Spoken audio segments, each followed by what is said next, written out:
Volume 1, Chapter 109, 15th of February, 1945. Jesus at Doras's house. Death of Jonah. I see once again the plain of Esdraelon, by day. A cloudy late November day. It must have rained during the night, one of the first rains of the dreary winter months, because the earth is damp but not muddy. And it is windy. A damp wind that blows away the yellow leaves and pierces one's bones with its breath saturated with moisture. In the fields there are a few yokes of oxen plowing. They laboriously turn the rich heavy soil of this fertile plain, preparing it for seed time. And what upsets me is to see that in some places it is the men themselves that work as oxen, pushing the plowshare with all the strength of their arms and even with their chests, pressing their feet in the soil already turned, toiling like slaves in this work which is very hard also for robust bulls. Also Jesus looks and notices, and his face turns so sad as to weep.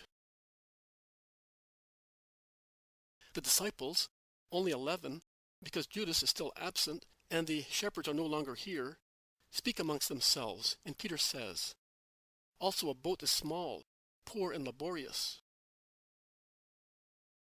But it is 100 times better than this pack animal job."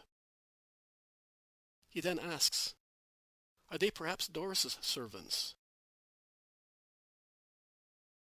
Simon Zealot replies, "I don't think so.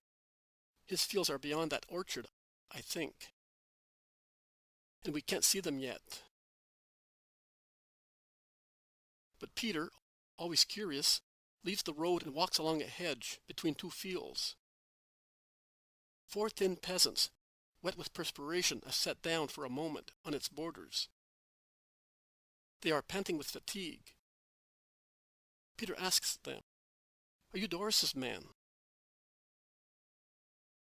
"No, but we belong to his relative, to Johanan." "And who are you?" "I am Simon of Jonas, a fisherman of Galilee until the moon of Siv. Now I am Peter of Jesus of Nazareth, the Messiah of the Gospel."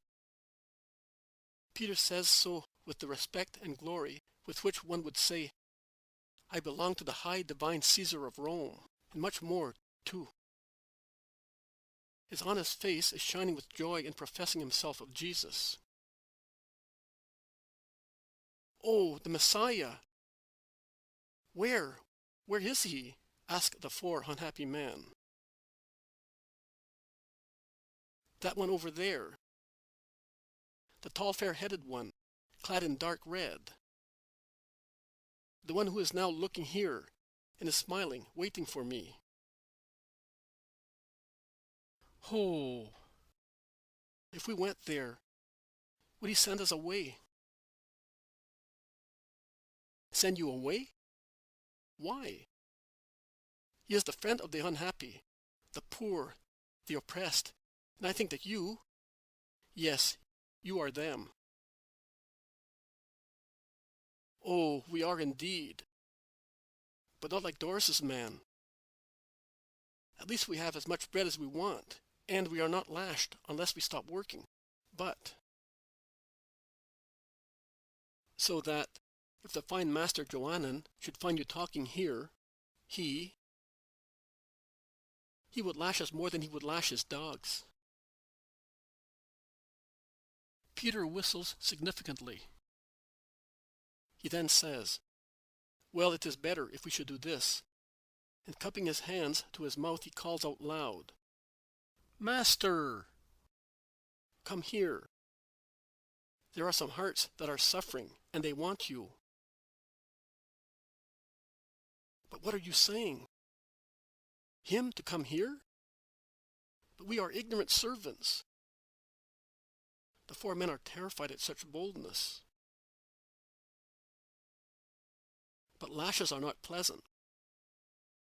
And if that fine Pharisee should turn up, I would not like to have a share myself. Peter says, laughing, and with his big hand he shakes the most terrified of the four men. Jesus, with his long stride, is about to arrive. The four men do not know what to do. They would like to run and meet him, but they are paralyzed with respect. Poor beings, completely frightened by human wickedness. They all fall flat on their faces, adoring the Messiah who is coming towards them. Peace to all those who desire me. Who desires me desires good, and I love him as a friend. Get up. Who are you?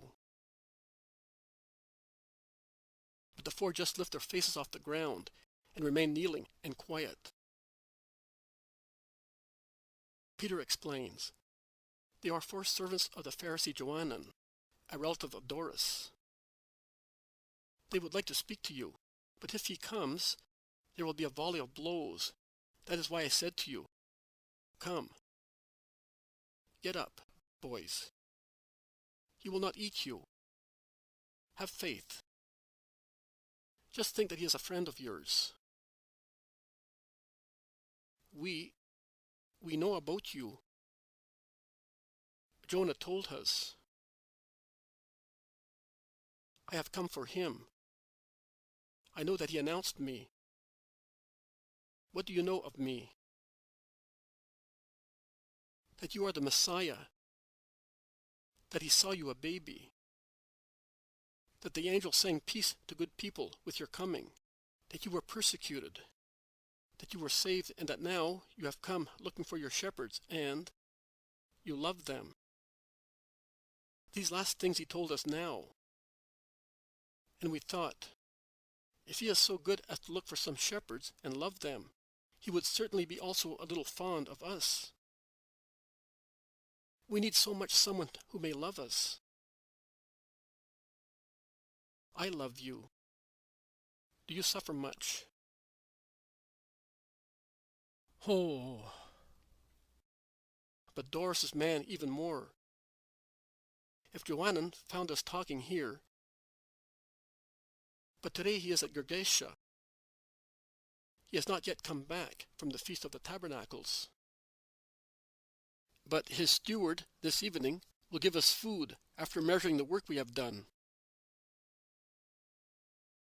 But it does not matter. We will not rest for our meal at the 6th hour, and we will make up for this time. Tell me, man, would I be able to work that implement? Is it a difficult task? Asks Peter. No, it's not difficult. But it is hard work. It takes a lot of strength. I have that. Show me. If I succeed, you can talk, and I will play the ox. You, John, Andrew, and James, come to the lesson. We will abandon fish for the worms of the soil. Come on. Peter lays his hands on the crossbar of the beam. There are 2 men at each plow, one on each side of the long beam. He looks and imitates all the gestures of the peasant. Strong as he is and rested, he works well, and the men praises him. I am a master in plowing, happily exclaims good Peter. Come on, John. Come here. An ox and a bull calf at each plow. James and that mute calf of my brother at the other one. Right. Heave away, and the 2 plows proceed side by side, turning the soil and cutting furrows in the long field, at the end of which they turn round and cut a fresh furrow. They seem to have worked as farmers all their lives. How good your friends are, says the boldest of Johanna's servants. Did you make them such? I have guided their goodness, as you do with the pruner's shears. Goodness was already in them. It now blossoms well, because there is who takes care of it. They are also humble. They are your friends, and yet they are serving us, poor servants, like that. Only those who love humility, meekness, continence, honesty, and love above all, can stay with me. Because who loves God and his neighbor possesses in consequence all virtues and gains heaven. Shall we be able to gain it, too, we who have no time to pray, to go to the temple, not even to raise our heads off the furrows? Tell me, do you hate him who deals with you so hard? Is there in you rebellion and reproach to God for putting you amongst the lowest of the earth? Oh, no, Master. It is our fate. But when tired, we throw ourselves on our pallets. We say, well, the God of Abraham knows that we are so exhausted that we are not able to say more than, blessed be the Lord. And we also say, also today we have lived without sinning. You know, we could also cheat a little and eat the fruit with our bread, or pour some oil onto the boiled vegetables. But the Master said, bread and vegetables are sufficient for servants, and at harvest time a little vinegar and the water to quench their thirst and give them strength. And we do that. After all, we could be worse off.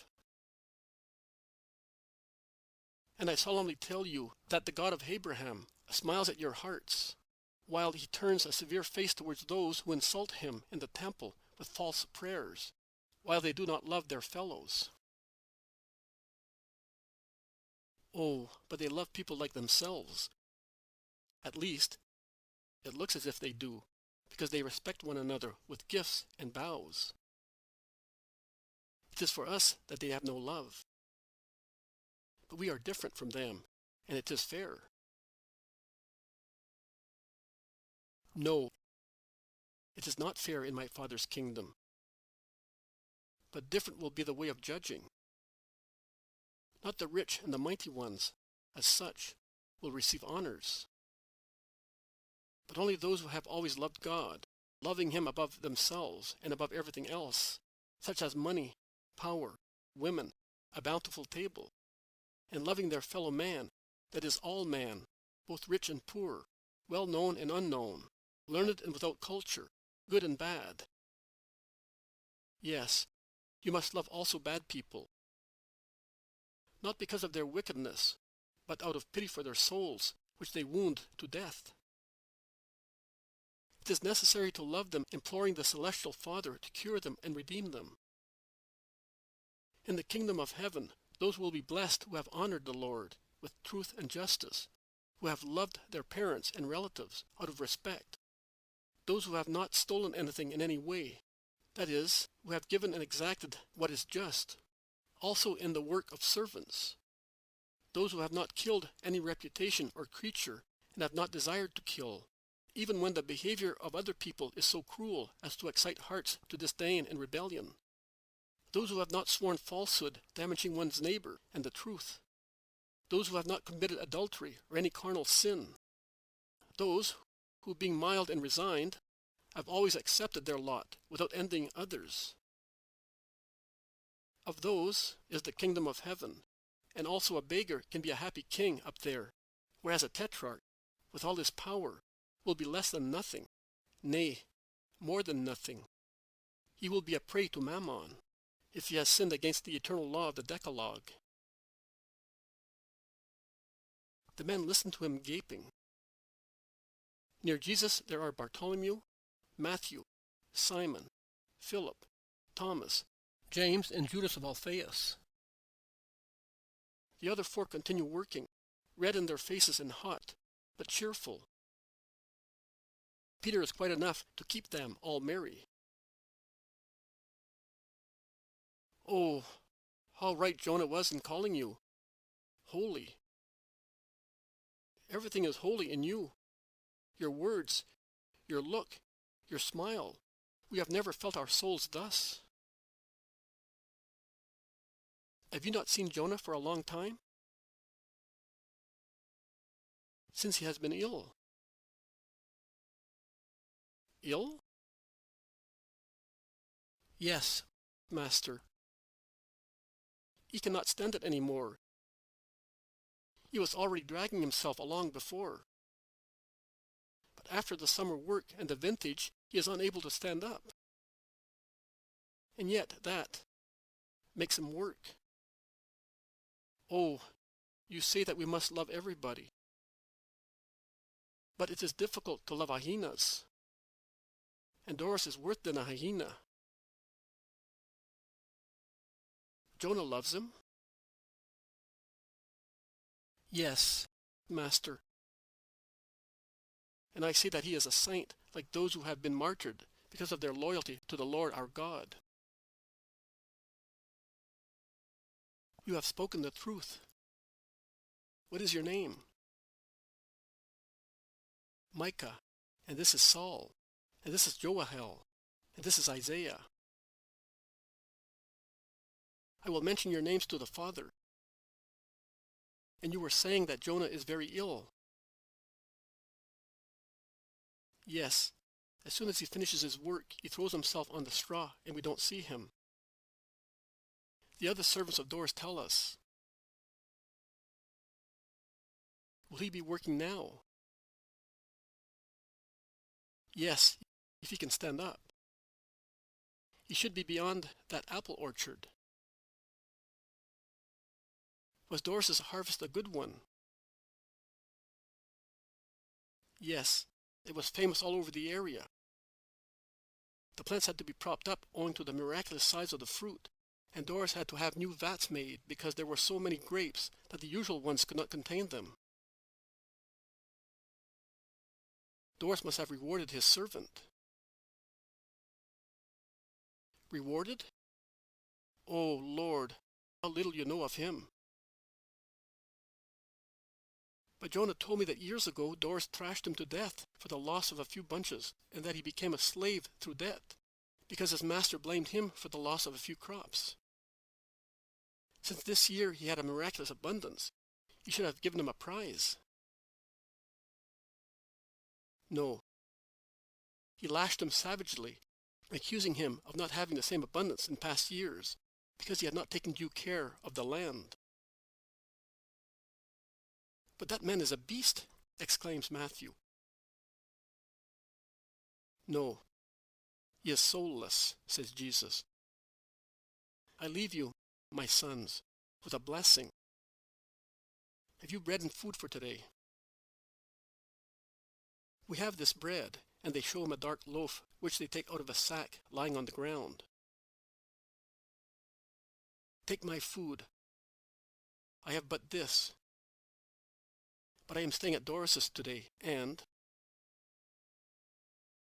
You at Doras's house? Yes, to ransom Jonah. Did you not know? No one knows anything here. But distrust him, master. You are like a lamb in the wolf's den. He will not be able to do me any harm. Take my food. James, give them what we have. Also your wine. You must rejoice a little, too, my poor friends. Both your souls and your bodies. Peter, let us go. I am coming, master. There is only this furrow to cut. And he runs to Jesus, his face drawn with fatigue. He dries himself with the mantle he had taken off. He puts it on again, and he laughs happily. The four men cannot thank them enough.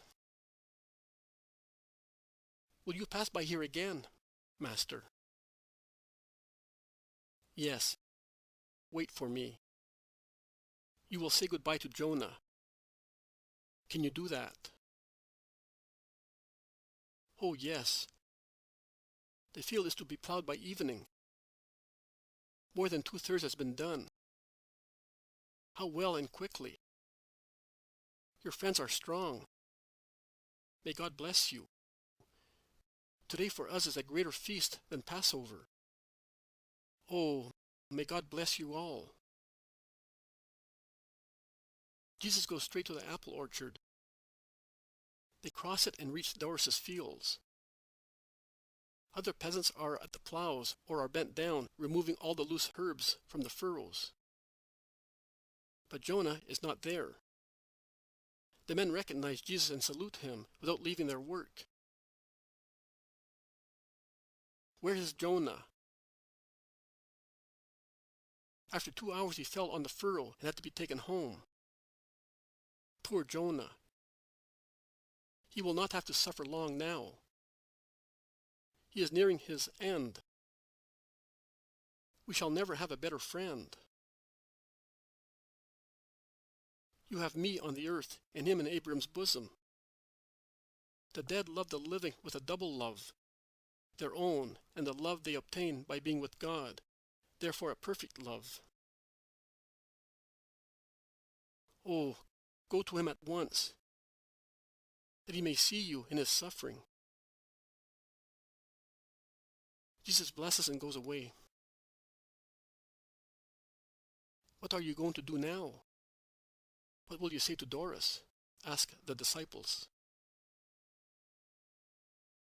I will go as if I knew nothing. If he sees he is being met fairly and squarely, he may be pitiless towards Jonah and the servants. Your friend is right. He is a jackal, says Peter to Simon. Lazarus speaks nothing but the truth, and he is not a backbiter. You will meet him, and you will like him, replies Simon. The house of the Pharisee can be seen. Large, low, but well built, in the middle of an orchard now fruitless. A country house, but rich and comfortable. Peter and Simon go ahead to warn. Doras comes out. An old man with a hard profile of a rapacious person. Ironic eyes, a serpent's mouth, wriggling a false smile in a beard more white than black. Hail, Jesus, he greets him formally, with obvious condescension. Jesus does not say, peace. He replies, may your salutation return to you. Come in. My house receives you. You have been as punctual as a king. As an honest person, replies Jesus. Doras laughs as if it was a joke. Jesus turns round and says to his disciples, who had not been invited, come in. They are my friends. Let them come in. But isn't that one the exciseman, the son of Alphaeus? This is Matthew, the disciple of Christ, says Jesus in a tone that the other understands, and he gives a laugh more forced than before. Doras would like to crush the poor Galilean master under the wealth of his house, which is sumptuous inside. Sumptuous and icy. The servants seem slaves. They walk with bent shoulders, stealing away swiftly, always afraid of punishment. One feels that the house is dominated by cold-heartedness and hatred. But Jesus cannot be crushed by a display of wealth or by reminding him of one's wealth and relatives, and Doras, who understands the indifference of the master, takes him to his orchard garden, showing him rare plants and offering him their fruits, which servants bring on golden trays and cups. Jesus enjoys and praises the delicious fruit, partly preserved as a julep, and they are beautiful peaches, partly in their natural state, and they are pears of a rare size. I am the only one to have them in Palestine, and I don't think there are any in the whole of Peninsula. I sent for them to Persia, and even farther away. The caravan cost me as much as a talent. But not even the tetrarchs have such fruits. Perhaps not even Caesar has them. I count all the fruits, and I want their stones. And the pears are eaten only at my table, because I do not want even one seed to be taken away. I send some to Annas, but only cooked ones, so that they are sterile. But they are plants of God, and all men are equal. Equal? No. I equal to your Galileans? Souls come from God, and He creates them equal. But I am Doras, the faithful Pharisee. He looks as proud as a peacock in saying so. Jesus darts a glance at him with his sapphire eyes, which are becoming brighter and brighter, a sign that denotes oncoming pity or severity. Jesus is so much taller than Doras and towers over him, stately in his purple tunic, near the small, slightly bent Pharisee, wrinkled in a garment strikingly wide and rich in fringes. Doras, after some time of self-admiration, exclaims, "Jesus, why did you send Lazarus, the brother of a prostitute, to the house of Doras, the pure Pharisee? Is Lazarus your friend? You must not do that. Don't you know that he is anathematized because his sister Mary is a prostitute? I know but Lazarus and his deeds which are honest.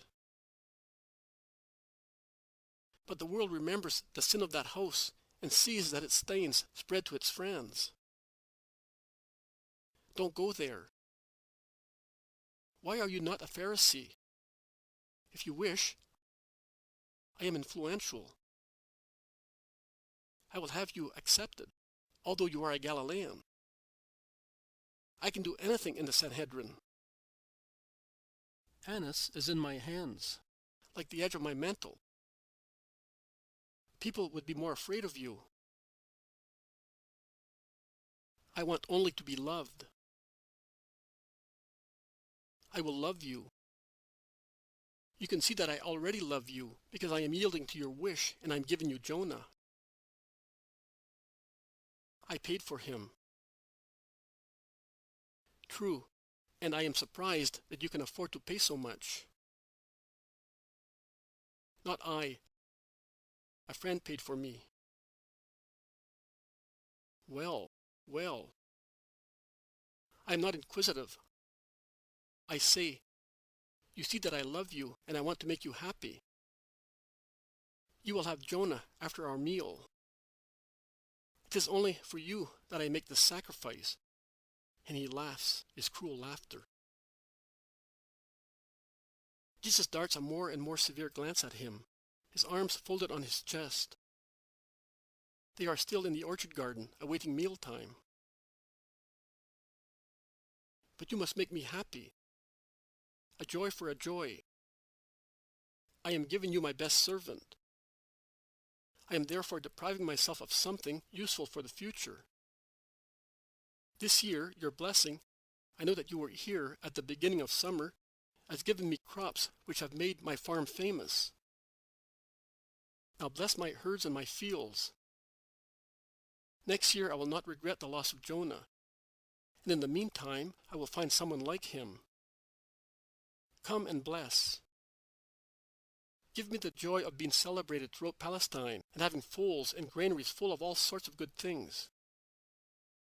Come, and he grasps Jesus and tries to drag him, overwhelmed by gold fever. But Jesus resists. Where is Jonah? He asks severely. Where they are plowing. He wanted to do also that for his good master. But before the meal is over, he will come. In the meantime, come and bless the herds, the fields, the orchards, the vineyards, the oil mills. Bless everything. Oh, how fruitful they will be next year. Come then. Where is Jonah? Asked Jesus in a louder, thundering voice. I told you. Where they are plowing. He is the first servant and does not work. He is at the head of the man. Liar. Me? I swear it by Jehovah. Perjurer. Me? I a perjurer? I am the most faithful believer. Watch how you speak. Killer. Jesus has been raising his voice louder all the time, and this last word is like thunder.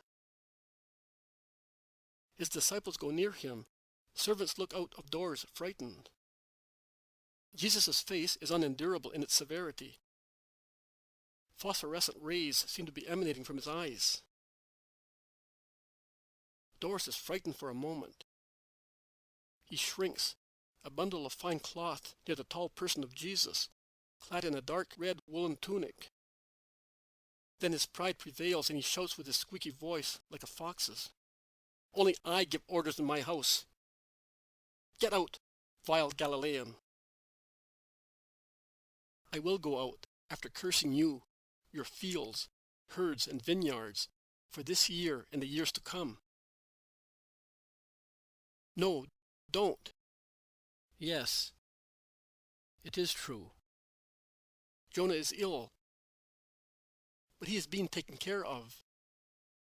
He is well looked after. Withdraw your curse. Where is Jonah?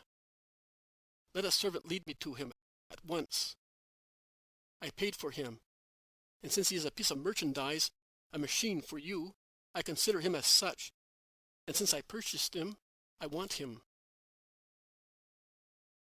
Doras pulls out a gold whistle from his chest and blows it 3 times. A group of servants, both of the house and of the fields, come out from everywhere. They run near the dreaded master, bowing down so deeply that they seem to be crawling. Bring Jonah to him and hand him over. Where are you going? Jesus does not even answer. He follows the servants who have rushed beyond the garden towards the peasants' dwellings, the filthy holes of the poor peasants. They enter Jonah's hovel. He is only skin and bones, and now is panting half naked because of a high temperature, on a cane mat, where the mattress is a patched-up garment and the blanket an even more worn-out mantle. The same woman as last time is looking after him as best she can. Jonah, my friend, I have come to take you away. You, my Lord, I am dying, but I am happy to have you here. My faithful friend, you are now free, and you will not die here. I am taking you to my house. Free? Why? To your house? Oh, yes. You did promise me that I would see your mother. Jesus is most loving, bending over the miserable bed of the unhappy man. And Jonah seems to be recovering on account of his joy. Peter, you are strong. Lift up Jonah, and you, give your mantles. This bed is too hard for one in his state. The disciples take off their mantles at once. They fold them several times and lay them on the mat, using some as a pillow. Peter lays down his load of bones, and Jesus covers him with his own mantle. Peter, have you got any money? Yes, Master. I have 40 coins. Good. Let us go. Cheer up, Jonah. A little more trouble, and then there will be so much peace in my house, near Mary. Mary. Yes. Oh, your house. In his extreme weakness, poor Jonah weeps. He can but weep. Goodbye, woman. The Lord will bless you for your mercy. Goodbye, Lord. Goodbye, Jonah. Pray for me. The young woman is weeping. When they are at the door, Doras appears. Jonah makes a gesture of fear and covers his face. But Jesus lays a hand on his head and goes out beside him, more stern than a judge. The unhappy procession goes out into the rustic yard and takes the orchard path. That bed is mine. I sold you the servant, not the bed. Jesus throws the purse at his feet without saying a word. Doras picks up the purse and empties it. 40 coins and 5 didrachmas. It's too little. Jesus looks the greedy, revolting torturer up and down, but does not reply. It is impossible to say what his gesture means. At least, tell me that you are withdrawing the anathema. Jesus crushes him once again with a glare and a few words. I entrust you to the God of Sinai, and goes past upright beside the rustic litter, which Peter and Andrew are carrying most cautiously. When Doras sees that it is all to no good, that the punishment is certain, he shouts, "We will meet again, Jesus. I will have you in my clutches again. I will fight you to death. You can take that worn-out man. I no longer need him. I will save his burial money. Go away, cursed Satan. I will set the whole Sanhedrin on you. Satan, Satan." Jesus feigns that he does not hear. The disciples are dismayed. Jesus attends only to Jonah. He looks for the smoothest and most sheltered paths until they reach a crossroad near Johannan's fields. The 4 peasants run to say goodbye to their friend who is leaving and to Jesus who is blessing. But the road from Esdraelon to Nazareth is a long one, and they cannot proceed speedily because of their pitiful load. There is no wagon or cart along the main road. There is nothing. They proceed in silence. Jonah seems to be sleeping, but he holds on to Jesus' hand. Towards evening, a military Roman wagon catches up with them. "In the name of God, stop," says Jesus, lifting his arm. The 2 soldiers stop. From under the cover pulled over the wagon, as it has already started raining, peeps out a pompous, non-commissioned officer. "What do you want?" he asks Jesus. "I have a dying friend. I ask you to take him into the wagon." "We are not allowed. But get on. We are not dogs either." The litter is lifted into the wagon. "Your friend? Who are you?" "Rabbi Jesus of Nazareth." "You? Oh." The non-commissioned officer looks at him curiously. "If it is you, then, get on as many as you can. But don't let anyone see you. It is an order. But above orders, there is also humanity, isn't there? You are good, I know. We soldiers know everything. How do I know? Even stones speak well or evil, and we have ears to listen to them in order to serve Caesar. You are not a false Christ like the others before you, who were agitators and rebels. You are good. Rome knows. This man is very ill. That is why I am taking him to my mother. She won't cure him for long. Give him some wine. It's in that canteen.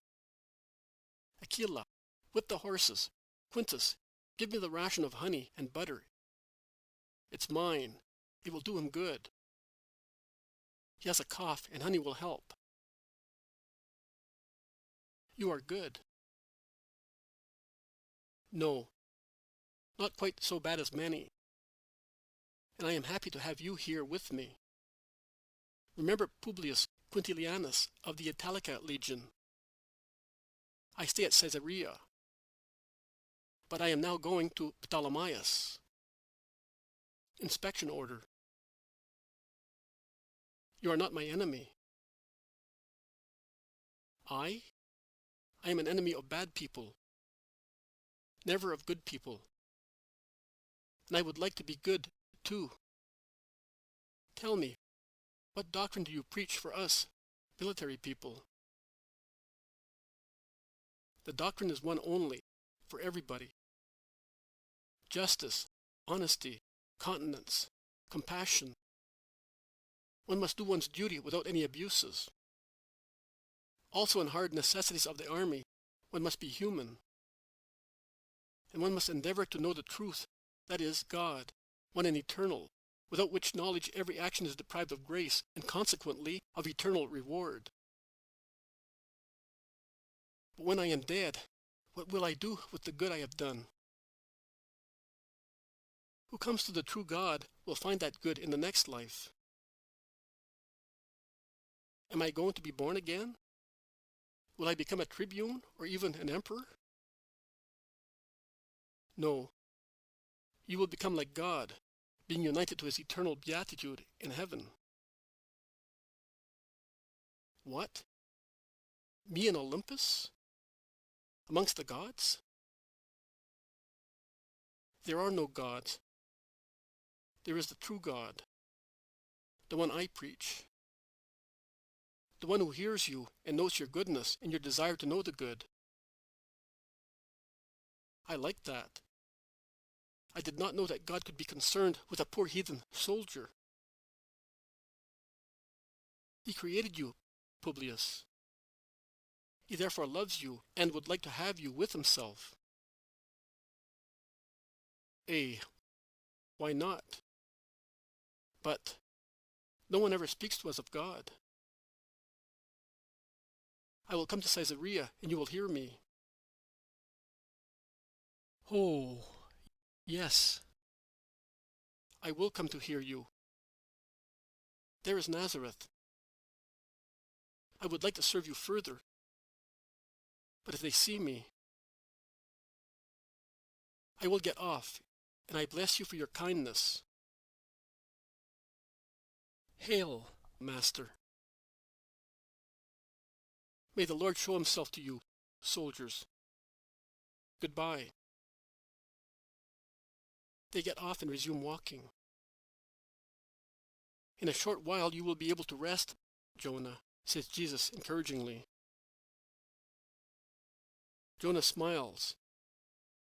He becomes calmer and calmer as night falls, and now that he is sure that he is far from Doras. John and his brother run ahead to inform Mary. And when the little procession arrives in Nazareth, almost deserted in the late evening, Mary is already at the door, awaiting her son. Mother, here is Jonah. He is taking shelter under your kindness to begin enjoying his paradise. Are you happy, Jonah? Happy, happy, whispers the exhausted man, as if he were in ecstasy. He is taken into the little room where Joseph died. You are in my father's bed, and here is my mother, and I am here. See? Nazareth becomes Bethlehem, and you are now the little Jesus between two people who love you, and these are the ones who venerate you as the faithful servant. You cannot see the angels, but they are waving their bright wings above you and are singing the words of the Christmas psalm. Jesus pours all this kindness on poor Jonah, who is getting worse from one second to the next. He seems to have resisted so far to die here, but he is happy. He smiles and tries to kiss Jesus' hand and Mary's, and to say, but his anguish interrupts his words. Mary comforts him like a mother, and he repeats, yes, yes, with a blissful smile on his emaciated face. The disciples, standing at the kitchen garden entrance, are silent and watch, deeply moved. God has listened to your long desire. The star of your long night is now becoming the star of your eternal morning. You know its name, says Jesus. Jesus, yours. Oh, Jesus, the angels. Who will sing the angelical hymn for me? My soul can hear it, but also my ears wish to hear it. Who? To make me sleep happy. I am so sleepy. So much work I have done. So many tears. So many insults. Doras, I forgive him, but I do not want to hear his voice, and I hear it. It is like the voice of Satan near me, who am dying. Who will cover that voice for me with the words that came from heaven?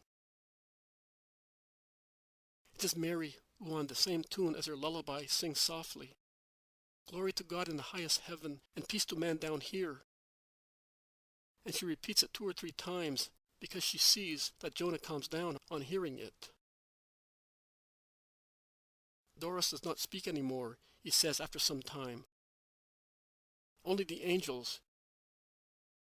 It was a child in a manger between an ox and a donkey, and it was the Messiah. And I adored him. And with him there was Joseph and Mary. His voice fades away in a short gurgle, and then there is silence. Peace in heaven to the man of good will. He is dead. We shall bury him in our poor sepulchre. He deserves to await the resurrection of the dead near my just Father, says Jesus. and it all ends. While Mary of Alphaeus, informed I do not know by whom, is coming in.